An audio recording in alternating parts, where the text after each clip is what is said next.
ایک شخص کا کارنامہ، وہ یہودی فتنہ گر، وہ روح مزدق کا بروز، ہر قبا ہونے کو ہے اس کے جنوں سے تار تار۔ اسی طرح وہ عبداللہ ابن سبا یہودی فتنہ گر۔ آج اہل تشیع میں سے بعض حضرات کہتے ہیں کہ یہ عبداللہ ابن سبا یہ تو افسانوی شخصیت، اس کی حقیقت کوئی تھی ہی نہیں، حالانکہ ان کی اپنی کتاب میں رجال کشی کے اندر اس کا ذکر موجود ہے، اور یہ بھی موجود ہے کہ حضرت علی رضی اللہ تعالیٰ عنہ نے اپنے عہد خلافت میں اسے زندہ جلوایا ہے۔ اس کی وجہ کیا تھی؟ یہ آیا مدینے کے اندر اسلام کا لبادہ اوڑھ کر کس نے چند عقیدوں کی اشاعت شروع کی۔ سب سے پہلے حضرت علی تو خدا ہیں، گاڈ انکارنیٹ، اوتار کا تصور، جیسے ہندوؤں میں ہے رام چندر جی خدا کا اوتار، اور عیسائیت میں بھی پہلے گاڈ انکارنیٹ کا تصور تھا کہ حضرت مسیح خدا کا اوتار ہے، انکارنیشن آف گاڈ۔ تو اس نے کہا کہ حضرت علی تو خدا کا اوتار ہے، خدا ہے۔ نمبر 2، اس نے کہا کہ ہر نبی کا ایک وصی ہوتا ہے جس کے حق میں وہ وصیت کرتا ہے، تو حضور صلی اللہ علیہ وسلم کے وصی حضرت علی ہے، لہذا خلیفہ تو اول روز سے حضرت علی ہے، حضرت ابو بکر، حضرت عمر، حضرت عثمان یہ تو غاصب ہے، اور حضرت عثمان کی خلافت تھی اس وقت تو خاص طور پر۔ پھر اس نے جو قبائلی عصبیت تھی اسے بھڑکایا۔ پرانی جو عصبیت چل رہی تھی قریش کے اندر، وہ دو گھرانے ایک دوسرے کے بدلے مقابل تھے۔ دیکھیے، ایک ہوتا ہے قبیلہ، ایک ہوتا ہے گھرانہ۔ ہمارے پنجاب میں ایک قبیلہ ہے وٹو قبیلہ، اس کے گھرانے بہت سے، مانے کے، لالے کے، سجے کے، شامت کے، یعنی کوئی لالا تھا ان میں سے بڑا، ان کے بیٹے ہو گئے لالے کے، ان کی اولاد، خاندان یہ کہلاتے ہیں۔ قبیلہ ہے یہ وٹو قبیلہ۔ تو قبیلہ تھا قریش، اس میں گھرانے بہت تھے، بنو ہاشم، بنو امیہ، بنو تیم، بنو عدی، یہ بہت سے گھرانے تھے۔ تو چوٹی کے دو گھرانے جو تھے وہ بنو ہاشم اور بنو امیہ، ان کے درمیان چپلش تھی، مقابلہ، مسابقت، اور یہ مسابقت فی الخیر بھی ہوتی تھی۔ اگر انہوں نے غریبوں کو کھانے کھلائے ہیں تو ہم ان سے بڑھ کر کھلائیں گے، اگر وہ حاجیوں کی خدمت کرتے ہیں تو ہم ان سے بڑھ کر کریں گے۔ تو ان کے اندر یہ مسابقت خیر بھی تھی، لیکن چپلش تھی کہ کوئی ہم سے آگے نہ نکل جائے، وہ سمجھتا تھا وہ آگے نہ نکل جائے۔ اس شخص نے اس پرانی عصبیت کو تازہ کیا کہ حضور تو بنو ہاشم میں سے تھے، لہذا خلافت حق ہے بنو ہاشم، یہ غاصب ہے۔ اس سے پہلے دو خلفاء جو تھے وہ نہ بنو ہاشم سے تھے نہ بنو امیہ سے تھے۔ حضرت ابو بکر بنو تیم میں سے تھے، چھوٹا قبیلہ تھا۔ حضرت عمر بنی عدی میں سے تھے، وہ بھی چھوٹا قبیلہ تھا۔ یہ حضرت عثمان پہلے خلیفہ جو بنو امیہ میں سے تھے، جن کی پرانی چپلش بنو ہاشم سے تھی۔ اب اس کو موقع مل گیا کہ پرانی قبائلی عصبیت کو بھڑکائے۔ یہ ہے اصل میں اس فتنے کا پس منظر عبداللہ ابن سبا نے جو آ کر پھیلایا، اور اس کی تفصیل میں اس وقت میں نہیں جا سکتا، کیسے یہ فتنہ پروان چڑھا، کیا انہوں نے اسٹریٹجی اختیار کی، کہ یہ کیا کرتے تھے، گروہ بنا کر بھیجتے تھے لوگوں کو، کوفے میں جاؤ تو وہاں پر دمشق کے گورنر کے خلاف اور مصر کے گورنر کے خلاف الزامات لگاؤ، اس نے یہ کیا، وہ غبن کر گیا، وہ یہ کر گیا، وہ خیانت کر رہا ہے، وہ رشتہ داروں کو پال رہا ہے، اور عثمان کے خلاف بھی تقریریں کرو رضی اللہ تعالیٰ عنہ۔ دمشق میں جاؤ تو کوفے کے گورنر کے خلاف، کیونکہ دمشق کے گورنر کے خلاف بات کرو گے تو لوگوں کو معلوم ہوگا کہ یہ جھوٹ بول رہے ہیں، لیکن یہ کہ وہاں تو تم بات کرو کوفے کے گورنر کے خلاف اور مصر کے گورنر کے خلاف اور حضرت عثمان کے خلاف۔ مصر میں جاؤ تو بات کرو کوفے کے اور شام کے گورنر کے خلاف اور حضرت عثمان کے خلاف۔ یہ انہوں نے ایسا اٹھایا، اور اس زمانے میں آپ کو معلوم ہے ذرائع رسل و رسائل تھے نہیں، نہ اس فتنے کی پتہ چل سکا جب تک کہ وہ فتنہ جو ہے پوری طرح برگ و بار لا کر تراول درخت نہیں بن گیا۔ اس کے نتیجے میں حضرت عثمان رضی اللہ تعالیٰ عنہ شہید، اور خلیفہ پھر حضرت علی رضی اللہ تعالیٰ عنہ کو انہی سوائیوں نے، جنہوں نے گھیراؤ کیا تھا، جنہوں نے حضرت عثمان کو شہید کیا ہے، یہی حضرت علی رضی اللہ تعالیٰ عنہ کے ارد گرد ہوئے، اور حضرت علی رضی اللہ تعالیٰ عنہ بھی نہیں چاہتے تھے خلافت کی بیعت لینا، لیکن آخر کیا کرتے؟ کیا وہ امت کو بغیر خلیفہ کے چھوڑ دیتے؟ حضرت زبیر سے کہا گیا، انہوں نے نہیں مانا، رد کر دی بات۔ حضرت طلحہ سے کہا گیا، انہوں نے نہیں مانا۔ حضرت علی سے کہا گیا، اب عشرہ مبشرہ میں سے یہی تو تھے نا، لہذا انہوں نے تسلیم کر لیا، خلافت ہو گئی۔ لیکن اس کے بعد جو خانہ جنگی ہوئی ہے، اس خانہ جنگی کے نتیجے میں نوٹ کر لیجئے کہ 1 لاکھ کے قریب مسلمان ایک دوسرے کی تلواروں اور نیزوں اور برچھیوں اور تیروں سے ختم ہو گئے، ہلاک ہو گئے۔ یہ ہماری تاریخ کا تاریخ ترین باب ہے۔ 5 سال، 4.5 سال حضرت علی کی خلافت کے، اور 6 مہینے حضرت حسن کی خلافت رضی اللہ تعالیٰ عنہ۔ اس سے کیا ہوا کہ ایک طرف تو اسلام کی جو توسیع ہو رہی تھی، تھمتا نہ تھا کسی سے سیل رواں ہمارا، وہ سیلاب رک گیا، انٹرنل سیبوٹاج ہو گئی نا، اب تو اندر ہی آپس ہی میں اگر دست و گریبان ہو گئے تو باہر اب کیا توسیع کرتے ہیں، وہ توسیع کا عمل رک گیا۔ اور یوں سمجھیے کہ جیسے ٹرک اگر کبھی چل رہا ہو، بھرا ہوا ہو، لوڈڈ، اور وہ چڑھائی چڑھ رہا ہو، تو اگر کہیں موشن ٹوٹ جائے، ٹرک کو رکنا پڑے، تو ڈرائیور کے جان پر بن جاتی ہے، اس لیے کہ اس کو دوبارہ سٹارٹ کرنا، اور جبکہ وہ چڑھائی پر ہے، انکلائن پر ہے، آسان کام نہیں ہے۔ خطرہ ہوتا ہے وہ پیچھے جو ہے وہ نہ جائے. اور پہاڑی علاقوں میں آپ کو معلوم ہے ذرا پیچھے چلے جانے کا مطلب جو ہے بہت خطرناک جو ہے نتیجہ نکل سکتا ہے. بہرحال حضرت علی رضی اللہ تعالیٰ عنہ نے اپنے خلافت میں ایک کام یہ کیا. اب اس کی کیا مصلحتیں تھیں یہ تو انہی کے علم میں ہوگا, ہم قیاس کر سکتے ہیں, میں اس میں نہیں جانا چاہتا. ابھی تک خلافت کا مرکز تھا مدینہ منورہ, حضرت ابوبکر, حضرت عمر, حضرت عثمان, وہیں جہاں حضور صلی اللہ علیہ وسلم رہے تھے اور جہاں پر کہ حضور مدفون تھے. لیکن حضرت علی نے اپنا مرکز جو ہے وہ کوفہ بنا. اچھا, اس کی ایک ظاہری وجہ یہ سمجھ میں آتی ہے کہ اسلام کا جو پھیلاؤ ہو گیا تھا وہ سلطنت اتنی وسیع ہو گئی تھی کہ مدینہ منورہ بہت جنوب میں اور بڑے صحرا کو عبور کر کے جانا ہوتا. کوفہ جبکہ ایسی مقام پر تھا کہ جہاں سے مشرقی راستہ جا رہا ہے ایران کو, عراق کے اندر تو ہے وہ شہر کوفہ, اور پھر ایران اور خراسان اور ہندوستان کو راستہ جا رہا ہے, وہیں سے شمال کی طرف جا رہا ہے, شام کی طرف اور ترکی کی طرف, اور وہاں سے پھر یہ کہ مغربی افریقہ کو بھی کنٹرول کرنا جو شمالی افریقہ کو بھی آسان تھا. بہرحال حضرت علی نے کوفہ کو اپنا مرکز بنایا اور نتیجہ یہ ہوا کہ سبائیوں کا بھی مرکز وہی بن گیا, چونکہ انہوں نے اپنے آپ کو گردا گرد رکھا حضرت علی کے رضی اللہ تعالیٰ. اب ظاہر بات ہے کسی پرٹیکولر پرسن کے خلاف تو کوئی مقدمہ موجود تھا نہیں, بلکہ جب جنگ جمل ہو رہی تھی, ابھی جنگ نہیں ہوئی تھی, حضرت عائشہ, حضرت طلحہ, حضرت زبیر وہ لے کر آئے تھے لشکر اس مطالبے کے لیے کہ حضرت عثمان کے قاتلوں کو سزا دی جائے, قصاص لیا جائے. حضرت علی رضی اللہ تعالیٰ عنہ سے گفت و شنید ہو رہی تھی. حضرت علی جو ہے اس پر آمادہ ہو گئے کہ ٹھیک ہے میں جو بھی قاتلین عثمان ہیں ان کو گرفتار کر کے سزا دوں گا. اسی وقت کوفے کی مسجد کے اندر جو ہے 10,000 کا مجمع کھڑا ہو گیا, ہم سب قاتل عثمان, لو ہم سے بدلہ کہاں سے لو. اور انہوں نے کیا کیا, جاتے ہی جنگ چھیڑ دی. جب چھڑ جائے تو یا مرو یا مارو, اس کے علاوہ تو کوئی چارہ کار ہوتا ہی نہیں. ایک رات میں 10,000 مسلمان شہید ہوئے, جن میں 2 عشرہ مبشرہ میں سے حضرت زبیر اور حضرت طلحہ رضی اللہ تعالیٰ. تو یہ صورت تھی, سبائیوں نے گھیراؤ کیا حضرت علی کا رضی اللہ تعالیٰ.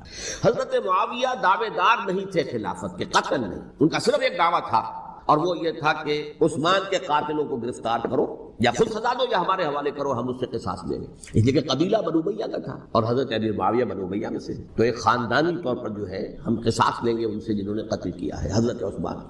لیکن یہاں ظاہر بات ہے کہ حضرت علی رضی اللہ تعالیٰ عنہ کی طرف سے مطالبہ یہ ہوتا تھا تم پہلے میری بیعت کرو, میرے ہاتھ مضبوط کرو تاکہ میں ان کے خلاف کوئی اقدام کر سکوں. لیکن انہیں یہ اندازہ تھا کہ اگر میں نے بیعت کی تو ظاہر بات ہے کہ حضرت علی تک پہنچنے سے پہلے مجھے گردن اڑا دیں گے یہ لوگ, اس لیے کہ سبائی جو ہے وہ آپ کو گھیرے ہوئے. بہرحال ایک عجیب الجھاؤ, ایک ڈائلیما تھا جس کی وجہ سے یہ جنگ چلتی رہی, اور حضرت علی رضی اللہ تعالیٰ عنہ کو انہی کے شیعان علی ہی کے اندر سے وہ جماعت علیحدہ ہوئی تھی جس کو ہم خوارج کے نام سے جانتے ہیں, اور ایک خارجی ملزم ہی نے حضرت علی کو شہید کیا رضی اللہ تعالیٰ. پھر حضرت حسن رضی اللہ تعالیٰ عنہ, اب دیکھیے کس قدر صحیح بات تھی جو حضرت علی رضی اللہ تعالیٰ عنہ نے فرمائی جب ان سے کہا گیا کہ کیا ہم آپ کے بیٹے حسن کے ہاتھ پر بیعت کر لیں رضی اللہ تعالیٰ عنہ. فرمایا نہ میں تمہیں اس کا حکم دیتا ہوں نہ میں اس سے روکتا ہوں, یہ تمہارا معاملہ ہے, امرہم شورا بینہم, تم اپنے باہمی مشورے سے جو فیصلہ کرو گے ٹھیک ہے, میں نہ حکم دیتا ہوں نہ روکتا ہوں. اس کا کیا مطلب ہے؟ باپ کے بعد بیٹے کی خلافت ہرگز حرام نہیں ہے, ورنہ کہتے کیسے ہو سکتا ہے میرا بیٹا, نہیں یہ نہیں کہا. حضرت عمر سے بھی کہا گیا تھا کہ اپنے بیٹے کو نامزد کر دیں, عبداللہ ابن عمر کو, تو انہوں نے جواب میں کیا کہا, اسے تو طلاق دینی بھی نہیں آتی. انہوں نے اپنی کسی زوجہ کو طلاق دی تھی اور اس میں جو صحیح ترین طریقہ ہے وہ اختیار نہیں کیا تھا, انہیں طلاق دینے تک نہیں آتی تو میں اسے خلیفہ بنا دوں. یہ نہیں کہا تھا کہ باپ کے بعد بیٹا خلیفہ نہیں ہو سکتا, یہ تو نہیں کہا, کہیں حرام نہیں ہے, نہ کتاب و سنت میں, نہ کوئی حدیث ہے, نہ کہیں قرآن مجید میں. تو حضرت علی نے بھی فرمایا رضی اللہ تعالیٰ, نہ میں روکتا ہوں نہ حکم دیتا ہوں, یہ تمہارا اپنا معاملہ ہے. بہرحال حضرت حسن رضی اللہ تعالیٰ عنہ نے حضرت امیر معاویہ سے صلح کر لی, خلافت ان کے سپرد کر دی. دیکھیے میں حضرت ابوبکر, حضرت عمر, حضرت عثمان, حضرت علی کے ساتھ حضرت حسن کے دور خلافت کو بھی خلافت راشدہ میں سے سمجھ, اور تبھی 30 سال پورے ہوتے ہیں اس حدیث کے مطابق کہ حضور نے فرمایا خلافت 30 برس رہے گی پھر ملوکیت آ جائے گی. تو حضرت حسن کا بہت بڑا کارنامہ یہ ہے کہ اس خانہ جنگی کا دروازہ بند کر, اور یہ پیشن گوئی تھی حضور کی صلی اللہ علیہ وسلم. حضرت حسن کو جب بچے تھے حضور کے انتقال سے پہلے, میرا یہ بیٹا مسلمانوں کے 2 گروہوں میں صلح کرائے گا, یہ حضور کی پیشن گوئی, اور وہ پیشن گوئی حضرت حسن کے علم میں بھی ہوگی یقیناً. بہرحال انہوں نے صلح کی حضرت امیر معاویہ کے ساتھ رضی اللہ تعالیٰ عنہ, خلافت ان کے حوالے کر دی, اور کچھ شرائط تھیں طے ہو گئی. اللہ خیر صلی اللہ.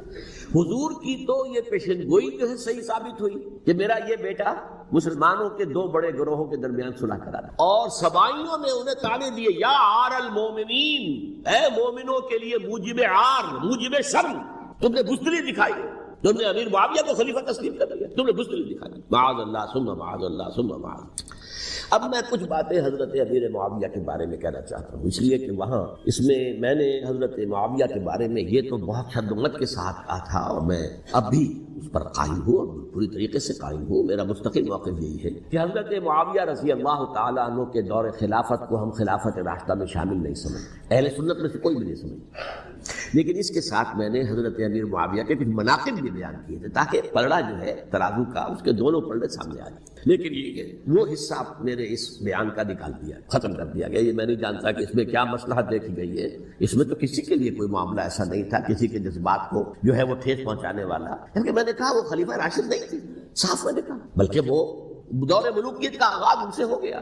بلکہ جب ایک صاحب نے یہ کہا کہ کربلا کے بعد سے دور ملوکیت آ رہی تھی، تو میں نے کہا نہیں جناب، دور ملوکیت تو 20 سال پہلے پوری ہو چکی تھی، شروع ہو چکی۔ حضرت امیر معاویہ کے بھی 20 سال جو ہے وہ دور ملوکیت میں شمار ہیں۔ انہیں کسری العرب بھی کہا گیا، عرب کے کسریٰ جو شہنشاہ ایران کا خطاب تھا، حضرت معاویہ رضی اللہ تعالیٰ عنہ کو کسری العرب کہا گیا، عرب کا کسریٰ یہ۔ لیکن دوسری طرف یہ ہے کہ وہ صحابی رسول رضی اللہ تعالیٰ حضور کے برادر نسبتی بھی ہیں، حضور کے سالے ہیں، ان کی ہمشیرہ ام حبیبہ حضور کی زوجہ محترمہ ہیں، ام المومنین ام حبیبہ رضی اللہ تعالیٰ عنہ۔ پھر کس قدر معتمد علیہ تھے حضور کے کہ کاتبان وحی میں شامل تھے، وحی کی کتابت کرنے والے چند لوگ تھے جنہیں کہ حضور کہتے تھے کہ اب یہ آیت لکھ لو، ان میں سے ایک امیر معاویہ رضی اللہ تعالیٰ۔ تو بڑے توازن کی ضرورت ہے۔ دیکھیے صحابہ کرام کا جہاں تک تعلق ہے، اہل سنت کا موقف یہ ہے کہ صحابہ کلہم عدول، صحابہ سب کے سب نیک نیت ہے، اور ان کی روایت جو ہے قبول کی جائے گی، رد نہیں کی جائے گی، ان پر کوئی جرح و تعدیل نہیں ہوگی، اس لیے کہ ان کا تزکیہ محمد رسول اللہ صلی اللہ علیہ وسلم نے کیا۔ لہذا یہ تو ہو سکتا ہے کہ کسی صحابی سے کوئی خطا ہو جائے، لیکن وہ خطا اجتہادی ہوگی، نیت کی خطا نہیں ہوگی، نیت کی غلطی نہیں۔ اگر کسی صحابی کی نیت پر حملہ کیا جائے تو یہ اصل میں طعن ہے، حملہ ہے حضور پر کہ وہ تربیت دے نہیں سکے اپنے ساتھیوں کو، معاذ اللہ ثم معاذ اللہ ثم معاذ اللہ، وہ تزکیہ کر ہی نہیں سکے۔ 3 جگہ جو قرآن میں آیا ہے یتلو علیہم آیاتہ ویزکیہم، تو کیا تزکیہ کیا؟ اگر ان کے قریب ترین ساتھی جو تھے، اگر ان کے اندر بھی بدنیتی تھی اور دنیا کی طلب تھی اور دنیا کے اندر اقتدار حاصل کرنے کا جذبہ تھا، تو پھر کیا تزکیہ کیا؟ معاذ اللہ ثم معاذ اللہ۔ لہذا صحابہ سب کے سب عدول ہیں اور ان سے اختلاف ممکن ہے، لیکن ان کی نیت پر حملہ نہیں ہو سکتا۔ تو حضرت امیر معاویہ کی شخصیت ایک چیز ہے، آپ کا دور خلافت دوسری چیز ہے۔ شخصیت کے اعتبار سے صحابی رسول ہیں، برادر نسبتی ہیں حضور کے صلی اللہ علیہ وسلم، اور پھر یہ کہ اس قدر معتمد علیہ ہے صحابہ میں سے کہ وہ کاتبان وحی، یہ عام آدمی کے کرنے کا کام نہیں تھا جو وحی کی کتابت کرے، اللہ کے کلام کی۔ البتہ یہ ہے کہ جیسا کہ میں نے عرض کیا، ان کا دور خلافت راشدہ نہیں ہے، وہ ملوکیت کا دور ہے۔ یہ میں نے جیسا کہ عرض کیا، میں نے ایک صاحب نے جب یہ کہا کہ ملوکیت شروع ہو رہی تھی، میں نے کہا شروع نہیں ہو رہی تھی، ملوکیت تو 20 سال پہلے شروع ہو چکی تھی۔ اسی طریقے سے ایک صاحب نے کہا تھا کہ اسلام کو قائم کرنے کے لیے حضرت حسین میدان میں آئے، میں نے کہا یہ بھی غلط ہے، اسلام تو 60 سال پہلے قائم ہو چکا تھا، نبی اکرم صلی اللہ علیہ وسلم کے دستے مبارک سے اسلام قائم ہو گیا، جعل حق و زحق الباطل ان الباطل کان زہوقا، پھر 30 برس تک وہ کامل شکل کے اندر قائم رہا۔ تو اسلام جو ہے وہ در حقیقت اب قائم کرنے والی بات نہیں تھی، البتہ اس کے اندر زوال شروع ہو گیا تھا، اس زوال کے عمل کو روکنے کے لیے حضرت حسین میدان میں آئے۔ یہ چیز کو صحیح تاریخی پرسپیکٹو میں رکھنا، تو جس طرح سے دین کو قائم کرنے کے لیے دیکھیے قائم تو کیا محمد رسول اللہ صلی اللہ علیہ وسلم والذین معہ رضی اللہ تعالیٰ عنہ، انہوں نے کیا تھا۔ ہاں اب جو ہے وہ اپنی اس شاندار حیثیت سے نیچے گرنے لگا تھا، وہ میں بعد میں عرض کروں گا کہ میں نے اسے کیا عرض کیا تھا کہ یہ اس زوال کو روکنے کے لیے کسی طریقے سے یہ اپنی اصل حقیقت پہ قائم رہے، یہ حضرت حسین رضی اللہ تعالیٰ عنہ کی سعی تھی۔ اچھا، حضرت امیر معاویہ کے جو 20 سال ہیں وہ پورے امن، سکون، اطمینان، کوئی جھگڑا، کوئی فساد، کوئی اختلاف، کوئی باہمی خانہ دنی، کچھ 20 سال، یہ بھی تاریخ کی بڑی چشم کشا حقیقت ہے جو عام طور پر لوگوں کے علم میں نہیں ہے۔ سبائی بھی دبکے رہے، حضرت امیر معاویہ کی حکومت اتنی مضبوط تھی، کنٹرول، کہ ان کو کچھ سر اٹھانے کا موقع نہیں ملا، موجود تھے، دبکے رہے۔ جیسا کہ میں نے کہا ریولیوشن کے آخری مرحلے پر آ کر جو مخالفین ہیں وہ دب جاتے ہیں کہ پھر دیکھیں گے موقع ملے گا تو پھر لیں گے ان سے حساب کتاب۔ 20 سال رہے ہیں پورے امن کے، 10 سال کے بعد یعنی درمیان میں ہے حضرت امیر معاویہ کا عہد خلافت۔ ایک صحابی جو کہ بزرگ صحابہ میں سے ہے، مغیرہ ابن شعبہ رضی اللہ تعالیٰ عنہ، وہ آتے ہیں اور وہ کہتے ہیں کہ دیکھیے امیر المومنین، کتنی بڑی خانہ جنگی رہی تھی مسلمانوں کی آپس میں، اور اب بھی اگر آپ کسی کو نامزد کیے بغیر چھوڑ گئے امت کو تو پھر خانہ جنگی ہو جائے۔ 1 لاکھ اس وقت جو ہے وہ ہلاک ہوئے تھے نہ معلوم اب کتنے حالات. لہٰذا آپ اپنی زندگی ہی میں نامزد کر دیجئے کسی کو خلیفہ ولی عہد بنا. حضرت امیر معاویہ نے ابتداءً جو ہے انکار کیا نہیں، لیکن ان کے دلائل ایسے تھے وزنی، اور میں سمجھتا ہوں کہ وہ بات صحیح تھی جو مغیرہ ابن شعبہ نے کہی، اس لیے کہ اب صحابہ کرام میں سے جو کبار صحابہ تھے وہ تو سب دنیا سے رخصت ہو چکے تھے. اب تو یا صغار صحابہ رہ گئے تھے جو حضور کے زمانے میں بچے تھے، حضرت حسن، حضرت حسین، عبداللہ ابن زبیر، یہ بچے تھے نا، یا تو وہ تھے، اور یا بالکل نو مسلم تھے. اور نو مسلموں میں بڑی تعداد وہ تھی جو ایرانیوں کی تھی، شامیوں کی تھی، ادھر کی تھی، ادھر کی تھی. تو ان کو تو ظاہر بات ہے کہ تربیت نبوی سے کیا خلافت راشدہ سے بھی اکثر و بیشتر کو کوئی حصہ ملا ہی نہیں. تو اس صورت میں اب وہ اعلیٰ ترین معیار پر حکومت کے نظام کو قائم کرنا ممکن نہیں ہے. کوئی قبائلی عصبیت جب تک حکومت کی پشت پر نہیں ہوگی حکومت مستحکم نہیں ہوگی. یہ گویا کہ ایک جس کو کہتے ہیں کہ حقیقت بینی، واقعیت پسندی، ایک آئیڈیلزم ہے اور ایک ریئلزم ہے کہ آپ فیکٹس آن دی گراؤنڈ کو غور کریں، سوچیں اس کے اوپر اور پھر کوئی فیصلہ کریں. اس اعتبار سے پھر حضرت امیر معاویہ نے بات مان لی اور بیعت لے لی لوگوں سے حضرت یزید کے لیے کہ یہ خلیفہ ہوں گے میرے بعد. اس کو ولی عہد ہی کہتے ہیں. اچھا، اس وقت 5 افراد ایسے تھے کہ جنہوں نے اس سے اختلاف کیا. یہ بات بہت اہم ہے. میرا کتاب چاہے سانحہ کربلا، اس کے کچھ نسخے آج یہاں ہوں گے، آپ لوگ پڑھیے اسے غور سے اور پھیلائیے تاکہ حقیقت سامنے آئے. 5 افراد کون تھے جو ہونے چاہیے؟ ابو بکر فوت ہو گئے، ان کے بیٹے عبد الرحمن ابن ابی بکر. عمر فوت ہو گئے، ان کے بیٹے عبداللہ ابن عمر. عباس فوت ہو گئے، ان کے بیٹے عبداللہ ابن عباس. زبیر فوت ہو گئے، ان کے بیٹے عبداللہ ابن زبیر. اور حضرت حسن جو ہے ان کا انتقال ہو چکا تھا، حضرت علی کے بیٹے حضرت حسین رضی اللہ تعالیٰ عنہ مجمعین. حضرت حسن کے بارے میں ایک فریق کا کہنا یہ ہے کہ انہیں زہر دے کر ہلاک کیا. اہل تشیع کا قول یہ ہے، جبکہ اہل سنت کہتے ہیں کہ نہیں، وہ اپنی جو بھی طبی موت تھی اس سے ان کی وفات. لیکن میں اس میں نہیں جانا چاہتا، اس لیے کہ یہ مائکرو ہسٹری جو ہے نا، وہ تو ایک ایک واقعے کے لیے ادھر کی روایات کیا، ادھر کی کیا ہیں، ان کے پاس کیا دلائل، ان کے پاس یہ تو کسی ریسرچ اسکالر کا موضوع ہے، میرا موضوع نہیں. لیکن بہرحال یہ 5 حضرات تھے جنہوں نے ولی عہدی کی بیعت نہیں کی. لیکن حضرت معاویہ اتنے حلیم الطبع انسان تھے، انہوں نے جبر نہیں کیا، کوئی تشدد نہیں کیا. ٹھیک ہے، ولی عہدی کی بیعت نہیں کر رہے، کوئی بات نہیں، میری بیعت تو کی ہوئی ہے نا، ابھی تو میں زندہ ہوں، بات ختم ہو گئی. میری بیعت کو تو نہیں توڑا انہوں نے، فسخ بیعت نہیں کی. اس اعتبار سے انہوں نے نہ کوئی تشدد کیا، نہ جبر کیا، نہ کوئی مواخذہ کیا. لیکن جب امیر معاویہ کا انتقال ہو گیا، اب ولی عہدی کی بجائے وہ اب خلافت کی بیعت سب لوگوں نے بیعت کر لی. ان 5 میں سے ایک فوت ہو چکے تھے، حضرت عبد الرحمن ابن ابی بکر فوت ہو چکے رضی اللہ تعالیٰ. 4 تھے، ان چاروں میں ایک اختلاف ہوا. 2 کی رائے یہ تھی، عبداللہ ابن عمر، عبداللہ ابن عباس، کہ اگرچہ یہ کام غلط ہوا ہے، اسلام کی روح کے منافی ہوا ہے، یہ بادشاہت کی بنیاد پڑ رہی ہے، لیکن یہ بات ایسی نہیں ہے کہ اس کی بنا پر ہم خانہ جنگی شروع کروا دیں، امت کے اندر خون خرابہ کروائیں، فساد کروائیں. لہذا انہوں نے بیعت کر لی. اب کوئی اگر یہ کہے معاذ اللہ کہ وہ بک گئے تھے یزید کے ہاتھ میں، معاذ اللہ ثم معاذ اللہ، وہی بات آپ اختلاف کر سکتے ہیں کہ انہیں نہیں کرنی چاہیے تھی. یہ کوئی رائے رکھے، مجھے اختلاف نہیں، لیکن ان کی نیت پر حملہ کریں گے تو حملہ محمد رسول اللہ پر ہوگا صلی اللہ علیہ وسلم. عبداللہ ابن عمر کون ہے؟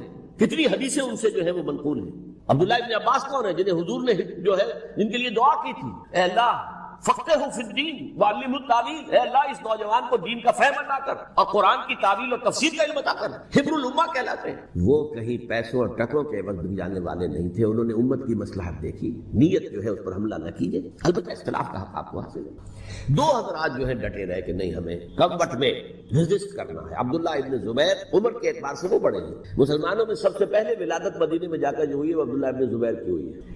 ہجرت کر کے جب مہاجرین وہاں پہنچے، کچھ عرصے تک کسی کے ہاں کوئی اولاد نہیں ہوئی، تو لوگوں نے تانے دینے شروع کر دیے کہ معلوم ہوتا ہے کہ یہاں آ کر یہ مکے کے رہنے والے جو ہے کمزور ہو گئے ہیں، ان کی اولاد ہی نہیں ہو رہی. پھر عبداللہ ابن زبیر کی ولادت ہوئی ہے. یہ حضرت ابو بکر کے نواسے ہیں، حضور کی زوجہ محترمہ حضرت عائشہ کی بہن، حضرت دیکھیے ابھی نام نکل گیا ہے جی، حضرت اسماء رضی اللہ تعالی عنہا ادہما، یہ ان کے ساتھ حضرت زبیر کے بیٹے. ان کا فیصلہ ہوا کہ ہمیں رجسٹ کرنا ہے کم وقت میں، ایٹ اینی کاسٹ. حضرت حسین ابن علی رضی اللہ تعالیٰ عنہ کا بھی فیصلہ ہوا کہ ہمیں رجسٹ کرنا ہے کم وقت میں. البتہ ان میں بھی ایک اختلاف ہو گیا، یعنی یہ 2 تو جڑے رہے، ان 2 میں اختلاف ہو. عبداللہ ابن زبیر کا کہنا یہ تھا کہ ہمیں حجاز میں رہنا چاہیے، یہ سرزمین ہے جس میں نبوت کی برکات سب سے زیادہ ہے، یہاں ہم مضبوط قلعے کے اندر ہیں، ہمیں یہاں سے جو ہے رجسٹ کرنا چاہیے اور ختم کرنا چاہیے اس نظام کے اندر جو خرابی آ گئی ہے.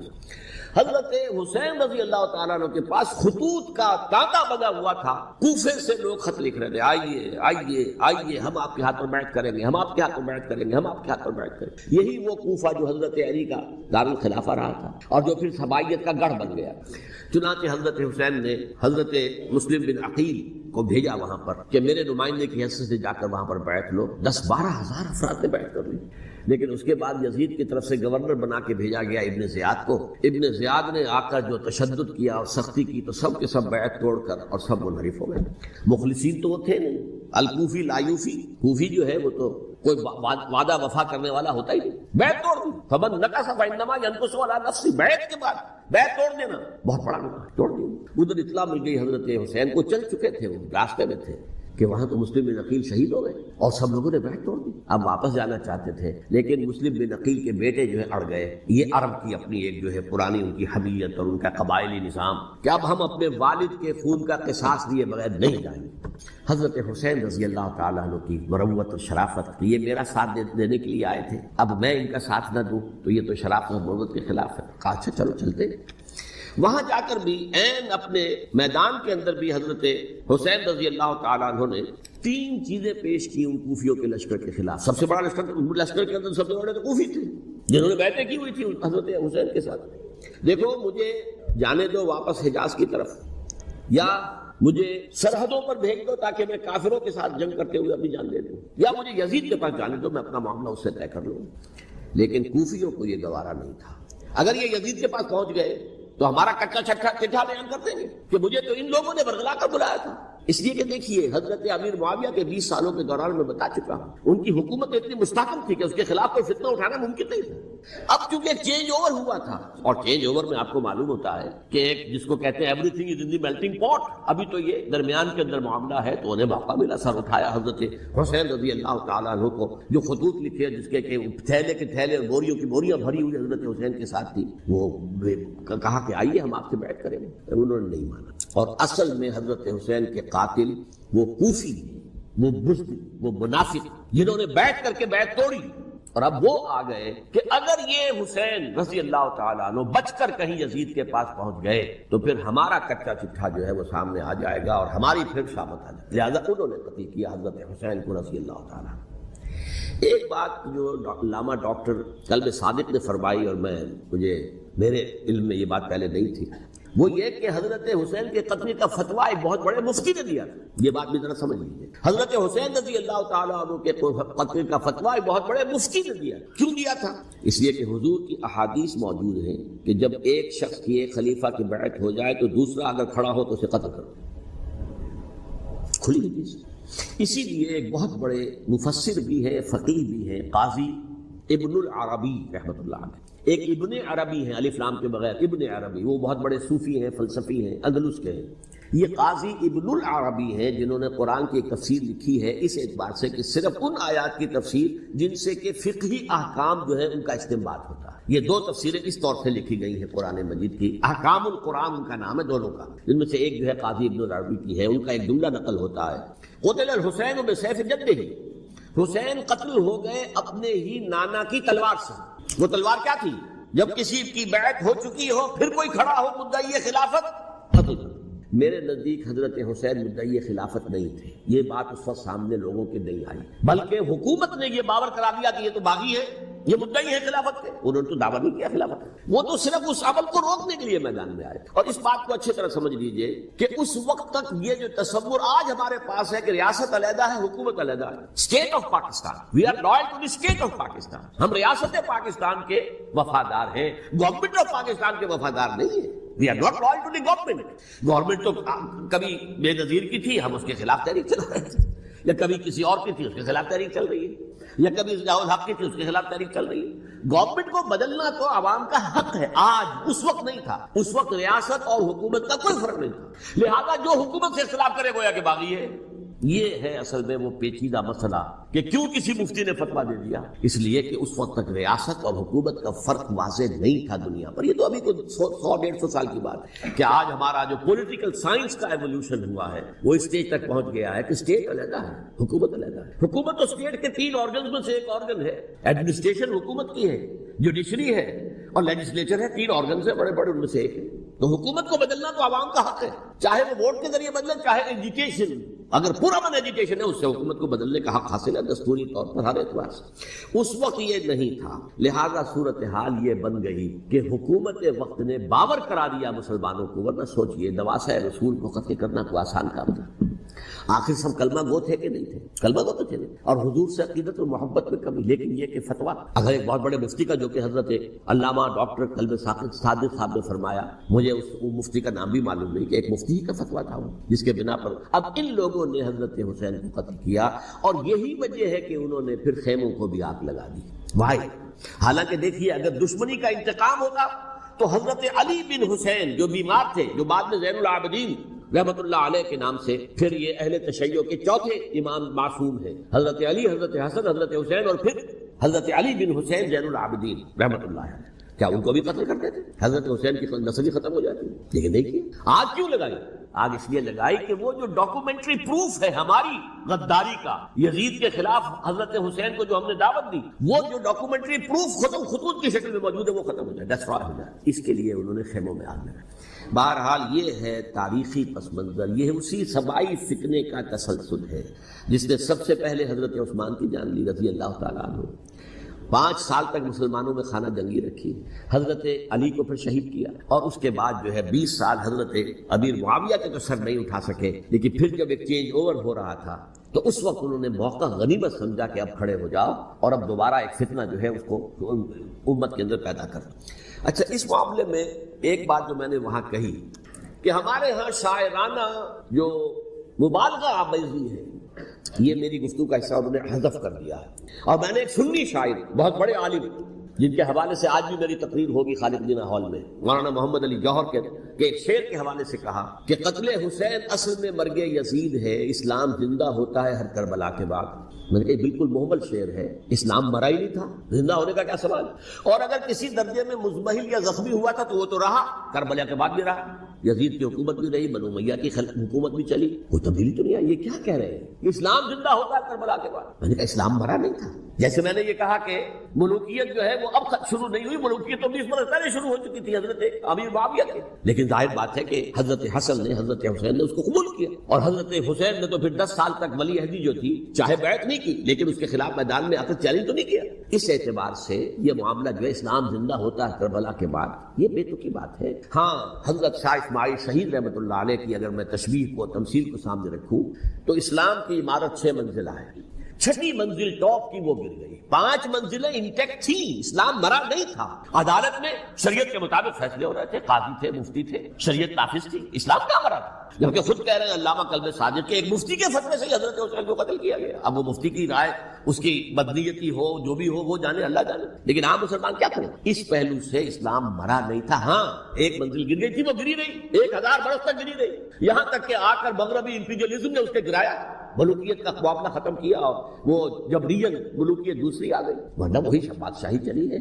بلکہ دور بنو امیہ میں وہ بادشاہی پوری طرح اس نے بالوں پر نہیں نکالے تھے، اصل بالوں پر تو اس نے نکالے ہیں دور بنو عباس میں آ کر. اور پھر سلاطین جو ہے ترک، جو ترک خلفاء ہے، ان کا بھی بادشاہت تھی، اور کیا تھا، وہ خلافت تو نہیں. تو یہ تو اسلام میں جو بھی نقص واقع ہو گیا تھا، کبھی واقع ہو گئی تھی، وہ جو کی تو برقرار ہے. اس کو بھی تسلیم کیا. میں اللہ کا شکر ادا کر کے کہتا ہوں کہ دونوں حضرات، دونوں شیعہ دانشور اور بڑی اعلیٰ سطح کے جو شیعہ عالم تھے، انہوں نے اس بات کو تسلیم کیا اور میری اس بات کو چیلنج نہیں کیا. اصل میں تیسری بات میں نے یہ کہی کہ دیکھیے حضرت حسین رضی اللہ تعالی عنہ کی اس شہادت کے بعد، اس کے بعد واقعہ ہرہ بھی ہوا، جو واقعہ کربلا سے بھی بعض اعتبارات سے زیادہ بھیانک اور زیادہ گھناؤنا واقعہ بنو امیہ کی تاریخ ہے، جس کو لوگ جانتے ہی نہیں. مدینہ کے کچھ لوگوں نے بغاوت کی اور انہوں نے اس کے خلاف فوج بھیجی، اور فوج کو جب مدینہ فتح کر لیا 3 دن کے لیے حلال کر دیا، جو چاہو کرو، یہاں جسے چاہو مارو، جسے چاہو لوٹو، جس کا گھر چاہو برباد کرو، جس عورت کو چاہو ریپ کرو. اور یہ مدینہ النبی کے اندر ہوا. تو کاٹ کھانے والی ملوکیت کے اندر بہت سے واقعات ہوئے. عبداللہ ابن زبیر کھڑے ہوئے، انہوں نے حکومت قائم کی تھی، لیکن یہ کہ وہ تو 6 سال کے لیے کامیاب بھی رہے، ایک حکومت قائم کی، بنو امیہ کے ہاتھ پر بیٹھ نہیں کی، بالآخر ان کی حکومت بھی ختم ہو گئی. پھر حضرت زید کھڑے ہوئے، انہوں نے بغاوت کی، وہ بھی ناکام رہ گئے. پھر بنو عباس میں کھڑے ہوئے حضرت نفس زکیہ، حضرت حسن رضی اللہ تعالیٰ عنہ کے اولاد میں سے، وہ بھی ناکام ہو گئے، شہید ہو گئے. پھر یہ سمجھ لیا گیا کہ اب یہ جہاں تک 6ٹھی منزل ہے وہ تو دوبارہ تعمیر نہیں ہو سکتی، یہ تو جس کی لاٹھی اس کی بھینس. جس کے پاس طاقت ہوگی اس کی حکومت ہوگی، جس کا قبیلہ زیادہ قوی ہوگا، جس قبیلے میں زیادہ عصبیت ہوگی، مضبوط ہوگا، متحد ہوگا، طاقتور ہوگا، اسی کی حکومت ہوگی۔ البتہ اس کے نیچے لوگوں کے اخلاق کی اصلاح کرو۔ صوفیاء کرام نے وہ کام اپنے ذمے لیا، اور بالکل وہی کام ہے کہ جو ائمہ اہل بیت کرتے رہے۔ حضرت حسن کی اولاد میں، پھر حضرت علی بن حسین رضی اللہ عنہ، حضرت حسین کی اولاد میں، پھر امام محمد باقر، امام محمد جعفر صادق، اور اس کے بعد بھی 5 اور، کسی نے بغاوت نہیں کی۔ جیسے علماء کرام کام کر رہے تھے اور جیسے صوفیاء کرام کام کر رہے تھے، ایسے ہی وہ مسلمانوں کی علمی تربیت، روحانی تربیت و تزکیہ کر رہے ہیں۔ کسی نے حکومت کو چیلنج نہیں کیا، نوٹ کر لیجیے اس بات۔ حضرت علی نے بھی چیلنج نہیں کیا تھا، حضرت حسن نے چیلنج نہیں کیا، خود صلح کر لی۔ تو ائمہ اہل بیت جو 12 یہ گنتے ہیں، جن میں سے آخری جو ہے حضرت مہدی کو تو ابھی ظاہر ہونا ہے، ان کے عقیدے کے مطابق وہ روح پوش ہے، وہ ظاہر ہوں گے۔ لیکن 11 حضرات کے بارے میں یہ کہ حضرت حسین کے سوا کسی نے بھی چیلنج نہیں کیا وقت کے نظام، اور حضرت حسین نے بھی اس مغالطے پر کیا کہ کوفی ساتھ دیں گے، اور یہ موقع ہے کہ یہ جو 6ٹھی منزل اسلام کی گر گئی ہے، اسے دوبارہ تعمیر کر دیا جائے۔ انہوں نے خلافت کا دعویٰ نہیں کیا، یہ انہیں عوام کو مغالطے میں مبتلا کیا گیا کہ یہ خلافت کا مدعی ہو کر سامنے آیا۔ جیسا کہ میں نے آپ سے کہا تھا، امیر معاویہ نے حضرت علی کے عہد خلافت میں کبھی خلافت کا دعویٰ نہیں کیا، مدعی خلافت نہیں تھے وہ تو یہ کہتے تھے کہ قاتلان حسین جو ہے، قاتلان عثمان کو سزا دو، قصاص دو، بس۔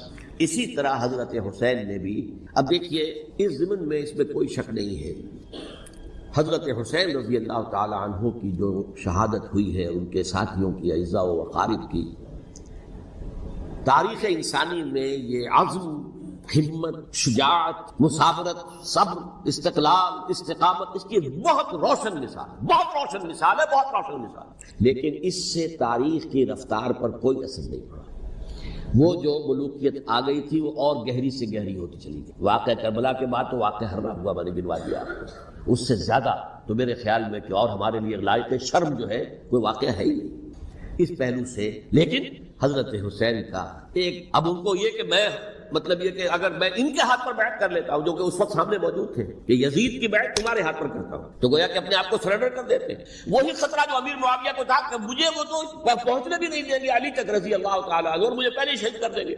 یہی خطرہ حسین کو تھا رضی اللہ تعالیٰ عنہ کہ مجھے یزید تک پہنچنے نہیں دیں گے، پہلے قتل کر دیں گے۔ اور ویسے بھی یہ ایک شرافت، مروت اور حمیت اور غیرت اور عزت نفس کا تقاضا بھی تھا کہ بھائی معاملہ ہے یزید کا، میرا مجھے وہاں جانے دو، اللہ نہ کر دینا، یو کین اسکورٹ می، میرے دائیں بائیں چلو تاکہ میں کہیں اور بھاگ نہ جاؤں تمہارے خیال میں، مجھے وہاں پہنچا دو، میں وہاں پہ جا کے اس سے معاملہ کر لوں۔ لیکن انہوں نے قتل کیا، اصل قاتلان کوفی، وہی سبائی۔ البتہ یہ ہے کہ اس واقعے کی جو یادگار ہے، اس میں کوئی شک نہیں ہے کہ اس نے مسلمانوں میں سے ایک گروہ کے دل میں قربانی اور شہادت کا جذبہ بہت پیدا کیا، اس میں کوئی شک نہیں۔ اور جس طریقے سے کہ عاشورہ محرم میں یاد منائی جاتی ہے، جس طریقے سے اس نے اہل تشیع کے اندر قربانی کا جذبہ بے انتہا پیدا کیا، اگرچہ وہ جذبہ بروئے کار نہیں آتا، اس لیے کہ ان کے ہاں یہ عقیدہ ہے، یہ طے ہے کہ جب تک حضرت مہدی ظاہر نہیں ہوں گے ہم کسی کے خلاف بغاوت نہیں کریں گے۔ یہ پوری تاریخ میں ان کا معاملہ رہا، تمام جو ہے ائمہ اہل بیت کا معاملہ رہا، جب تک مہدی نہیں آتے keep sitting and keep waiting, wait and see, that's آل۔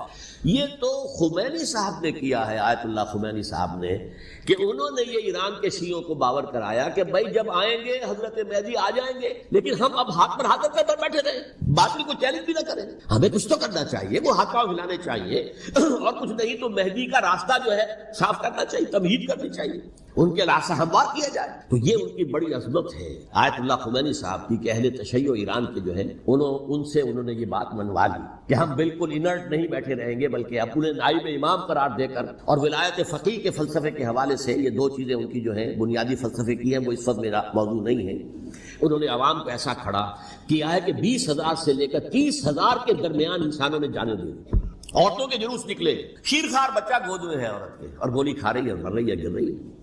آپ سوچئے زندگی کتنی عزیز ہوتی ہے، اور شیرخوار بچے کے لیے ماں کی جو زندگی ہے، اس ماں کو اپنی زندگی کتنی عزیز تر ہوگی کہ اپنے لیے نہیں تو اس بچے کے لیے مجھے جینا ہے، لیکن نہیں، گولیاں کھائیں گری۔ یہ جذبہ انہی میں ہے۔ واقعہ یہ ہے کہ اہل سنت کے اندر یہ جذبہ نہ ہونے کے برابر ہے۔ یہ میں واشگاف الفاظ میں کہہ رہا ہوں، پورے عالم اسلام میں صرف شیعہ ایران ایسا نکلا ہے کہ جس نے بادشاہت کا خاتمہ کیا. باقی سعودی عرب میں بادشاہت بیٹھی ہوئی ہے، ڈٹ کر بیٹھی ہوئی، اربوں ڈالر کا ایک ایک محل بنتا ہے بادشاہوں، اور سنی سن کوئی حرکت نہیں. وہ تو اب جو حرکت ہو رہی ہے وہ اینٹی امریکن حرکت ہے جو ہو رہی ہے. وہ در حقیقت وہ مسئلہ بالکل دوسرا ہے جو اس وقت ہو رہا ہے، لیکن یہ کہ عالم اسلام میں کوئی تحریک ایسے نہیں اٹھی. یہ اہل تشیع میں ہے جو بالکل استثنائی بات ہے کہ انہوں نے جو ہے ایسا بادشاہ جس کو کہا جاتا تھا کہ اس کا جو اسلحہ خانہ ہے وہ ایشیا میں سب سے بڑا اسلحہ خانہ ہے، جو 2500 سالہ پرانی جو ایک عظمت تھی ایران کی اس کو دوبارہ تازہ اور زندہ کرنا چاہتا تھا. 2500 سالہ برسی اس نے بنائی تھی، اس کے لیے ایک شہر آباد کیا تھا کہ خسرو یا سائرس یا ذوالقرنین قرآن مجید کی اصطلاح میں اس کی یادگار بنائی. اور وہ سوچ رہا تھا کہ وہی عظمت دوبارہ ایران کی ہوگی جو کہ خسرو کے زمانے میں، جس کا قرآن مجید میں سورہ کہف کے اندر ذکر ہے، مشرقی فتوحات، مغربی فتوحات، شمالی فتوحات. تو وہ بادشاہ ہے اس کو بھاگنا پڑا ہوا قربانی کی وجہ سے. تو یہ جو ہے واقعہ کربلا نے، اس میں کوئی شک نہیں ہے کہ ایک ایسی مشعل روشن کی ہے جس کو کہ ہر شخص کو دیکھنا چاہیے. یہ بھی انسان، جیسے کہ اقبال نے ایک شعر کہا تھا غالب کے لیے، فکر انسان پر تیری ہستی سے یہ روشن ہوا ہے، پرے مرغ تخیل کی رسائی تاک ہو جا. تو فکر انسان پر حضرت حسین کی قربانی سے یہ واضح ہوا ہے کہ انسان کس حد تک جا سکتا ہے قربانی دینے کے لیے اپنے کسی مقصد کے لیے. مقصد ان کا جو تھا، میں نے اسی لیے آیت پڑھی تھی، معاذ اللہ ثم معاذ اللہ. میں ایک آخری بات جو کہہ رہا ہوں وہ نوٹ کر لیجئے. ایک خاص انتہائی نقطہ نظر کے عام کیے جانے کی وجہ سے سنیوں میں بھی ایک انتہائی رد عمل پیدا ہوا ہے.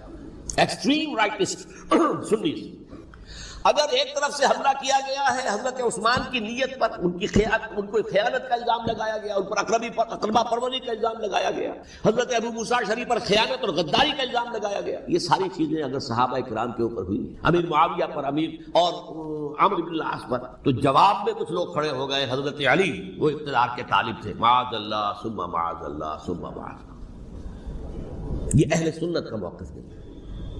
حضرت حسین اقتدار کے طالب تھے، ہرگز نہیں، ہرگز نہیں، ہرگز. وہی اصول جو میں نے بتایا تھا سب کے لیے لاگو رہے گا. وہ امیر معاویہ کے لیے ہے تو حضرت علی کے لیے بھی، حضرت حسین کے لیے بھی. یہ نیک نیت ہے. آپ ان کی کسی رائے سے اختلاف کر سکتے ہیں لیکن ان کی نیت پر حملہ نہیں کریں گے. نیت پر حملہ کریں گے آپ کا ایمان بالرسالت جو ہے وہ مجروح ہو جائے گا. یہ رسول کے ساتھ ہے، رسول نے ان کا تذکیہ کیا، یتلو علیہم آیاتہ ویزکیہم، اس کا سارا عمل محمد کا کیا ہوا صلی اللہ علیہ وسلم. تو صحابی کے معاملے میں یہ ہمارے ہاں ان کو اہل سنت جو ہے جو معتدل مزاج کے، اکثریت ان کی تو چند لوگ ہیں ذرا قلم چلا لیتے ہیں تو ان کی بہت سی چھوٹی چھوٹی کتابیں بھی شائع ہو گئی ہیں بہت، لیکن انہیں اہل سنت نے قرار دیا ناسبی یا خارجی. جیسے خوارج نے کہا تھا حضرت علی بھی کافر ہے اور حضرت ابی معاویہ بھی کافر ہے، حضرت عمرو بن العاص بھی کافر ہے، معاذ اللہ ثم معاذ اللہ. ایسے ہی کچھ لوگ حضرت حسین پر بھی الزام لگاتے ہیں کہ اقتدار کی حوث اور طلب کے اندر انہوں نے یہ سارا سفر کیا تھا اور بس یہ ہے کہ وہ جو بازی تھی وہ ہار گئے. اللہ اللہ حسن اللہ، اس سے آگے کیا ہے معاملہ؟ نہیں، معاذ اللہ ثم معاذ اللہ.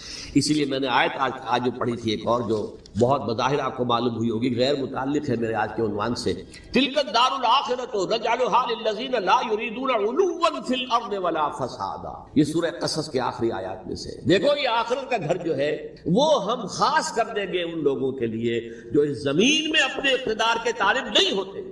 زمین میں اقتدار کے طالب ہوگے فساد ہو جائے گا، تم بھی طالب میں بھی طالب، جھگڑا ہوگا، لڑائی ہوگی، دنگا ہوگا، فساد ہوگا. تلک الدار الآخرۃ نجعلھا للذین لا یریدون علوا فی الارض ولا فسادا. جو لوگ زمین میں اپنے اقتدار کے طالب اور اس کے نتیجے میں فساد پیدا کرنے والے نہیں ہیں ان کے لیے ہم نے آخرت کا گھر خاص کیا ہے. والعاقبۃ للمتقین، اور عاقبت جو ہے، انجام کار، آخرت جو ہے وہ تو متقیوں کے لیے ہے. اسی میں آئیں گے سب صحابہ کرام، خواہ وہ حضرت علی ہے رضی اللہ تعالیٰ عنہ، اور خواہ وہ حضرت امیر معاویہ ہیں، حضرت عثمان ہیں رضی اللہ تعالیٰ عنہما، خواہ حضرت حسن ہے، حضرت حسین ہے رضی اللہ تعالیٰ عنہما، خواہ عبداللہ ابن زبیر ہے، خواہ عبداللہ ابن عباس ہے، خواہ عبداللہ ابن عمر رضی اللہ تعالیٰ عنہم اجمعین. اس اصول کو سامنے رکھ کر اختلاف آپ کر سکتے ہیں کسی سے بھی، لیکن کسی کی نیت پر حملہ کریں گے تو اصل میں آپ کا ایمان بالرسالت مجروح ہو جائے گا. علی کو نبی اکرم صلی اللہ علیہ وسلم نے اپنا نائب بنا کر چھوڑا تھا جب غزوہ تبوک میں جا رہے تھے مدینے میں. حضرت علی نے کہا بھی کہ مجھے آپ عورتوں کے ساتھ بٹھا کے جا رہے ہیں. فرمایا تمہارا مقام میرے ساتھ وہی ہے جو موسیٰ کے ساتھ ہارون کا تھا. ہارون کو چھوڑ کر گئے تھے نا یہودیوں کے پاس جب گئے تھے تورات لینے کے لیے، تو تمہارا وہی مقام ہے میرے ساتھ. تو یہ حضرت علی ہے رضی اللہ، ان کے بارے میں میرا، ان کی کیا عظمت میری نگاہ میں. تو یہ 3 کتابیں ہیں، مجھے نہیں معلوم تیسرا یہاں ہے یا نہیں ہے، بہرحال آپ لوگوں کو ریکمینڈ کر رہا ہوں کہ ان کا مطالعہ کریں. اب یہ کہ آخری بات یہ کہ اصل ہمارے کرنے کا کام کیا ہے. دیکھیے کیوں نہیں کیا کسی نے بھی خروج کا معاملہ وہ میں واضح کر چکا ہوں. بغاوت نہیں کی، کیوں؟ ایک تو ریاست اور حکومت میں فرق نہیں تھا. ذرا کھڑا ہو اور وہ باغی قرار پائیں گے، واجب القتل ہو جائیں گے، فتوے کی زد میں آ جائیں گے. یہ معاملہ تھا. اور دوسرے یہ کہ عمارت پوری گری نہیں تھی، ایک منزل گری تھی. آج ہم کہاں کھڑے ہیں؟ پوری عمارت گری ہوئی. نہ شرعی عدالتیں ہیں، نہ شرعی فیصلے ہیں، نہ احکام الہی نافذ ہیں، نہ حدود اور قصاص کے معاملات، کچھ بھی نہیں. ہمارا فرض کیا؟ حضرت حسین کی مدح کرتے رہیے، تعریف کرتے رہیے، صحابہ کرام کی مدح کرتے رہیے، مدح صحابہ، اس کے لیے مجلسیں قائم ہو رہی. بھائی کر کیا رہے ہو؟ تھے تو آبا وہ تمہارے ہی، مگر تم کیا ہو؟ ہاتھ پر ہاتھ دھرے منتظر فردا. تلک امۃ قد خلت لہا ما کسبت ولکم ما کسبتم. وہ تو ایک امت تھی جو چلی گئی، اللہ کے ہاں پہنچ گئے. جو کچھ انہوں نے کمایا وہ ان کے لیے، تمہارے لیے نہیں ہے. تمہارے لیے وہ ہوگا جو تم کماؤ. ہمارے لیے راستہ اب یہی ہے کہ خلافت راستہ کے مکمل نظام کو اثر نو قائم کرنے کے لیے منہج انقلاب نبوی کو اختیار کریں. میری کتاب اس پر، کیسٹس اس پر، آڈیو کیسٹ، ویڈیو کیسٹ، سی ڈیز، نہ معلوم ڈی وی ڈی، سب کچھ موجود. سیرت النبی پر تو میں عرض کر چکا ہوں. فلسفہ سیرت النبی سمجھنا ہے تو میری کتاب پڑھیے، ورنہ سیرت النبی آپ پڑھ لیں گے، واقعات معلوم ہو جائیں گے، فلسفہ سیرت سامنے نہیں آئے. اس کا آپ مطالعہ کریں گے میری کتاب سے. اور دوسرے یہ کہ یہ خلافت قائم کرنے کے لیے جو جد و جہد ہم کر رہے ہیں، تحریک خلافت پاکستان جس کا میں داعی ہوں ادنا سا، وہ تنظیم نہیں ہے، میں اس کا امیر نہیں، وہ ایک تحریک ہے. جیسے تحریک پاکستان کہلاتی تھی، جس کی تنظیم تھی مسلم لیگ، پارٹی کا نام مسلم لیگ تھا، لیکن تحریک پاکستان. اس طرح تحریک خلافت پاکستان وہ ہم نے چلائی ہے تنظیم اسلامی کے تحت. یہ خلافت جب پہلی چلی تھی آج سے 84 سال قبل، نومبر 1921 میں خالد دینا ہال میں وہ مقدمہ چلا تھا، جس کے نتیجے میں بڑے بڑے جو لیڈر تھے ہمارے، مولانا محمد علی جوہر اور مولانا حسین مدنی اور مولانا ابوالکلام آزاد، ان سب کو 2 سال کی قید کی سزا سنائی گئی. بغاوت، مقدمہ بغاوت، یہ خالد دینا ہال. اسی میں سن 91 یا 92 میں نے 3 دن تقریریں کی تھیں، جن میں آج سے پھر میں 3 تقریریں کرنے والا ہوں. ایک آج شام کو، ایک کل شام کو رات 9 بجے، آج بھی کل بھی، ایک پرسوں اتوار کی صبح کو 10 بجے ہے کہ 11 بجے. تو ان میں آپ حضرات شرکت فرمائیں، تاکہ اصل جو ہمارے کرنے کا کام ہے، تاریخ کو بھی سمجھنا چاہیے. تاریخ کے عوامل کیا ہیں، کیا پس پردہ عوامل کار فرما تھے، کیا کسی شے کی اصل حقیقت ہے، وہ سمجھنا چاہیے. لیکن یہ ہے کہ اس اعتبار سے میں نے جب یہ لفظ استعمال کیا تھا اس مذاکرے میں، لپ سروس، کہ یہ ہم صرف لپ سروس کرتے رہے، مدح کے بیان کرتے رہے، منقبت بیان کرتے رہے، حضور کی نعتیں کہتے رہے، اس سے تو بات نہیں بنے گی جب تک کہ وہ فرض منصبی شہادت علی الناس کا جو ہمارے ذمے ہے بحیثیت امت محمد صلی اللہ علیہ وسلم اس کو ادا نہ کرے. مجھے خوشی ہے کہ اس کی بھی تائید دونوں حضرات نے کی. ہاں یہ لپ سروس کا معاملہ ہے. اللہ تعالی حضرت حسین کے نقش قدم پر چلتے ہوئے، بلکہ اصل میں تو ہمارے لیے اسوہ رسول ہے محمد صلی اللہ علیہ وسلم، اس پر چلتے ہوئے ہم پاکستان میں اسلام کا نظام خلافت قائم کرنے کی جدوجہد کریں.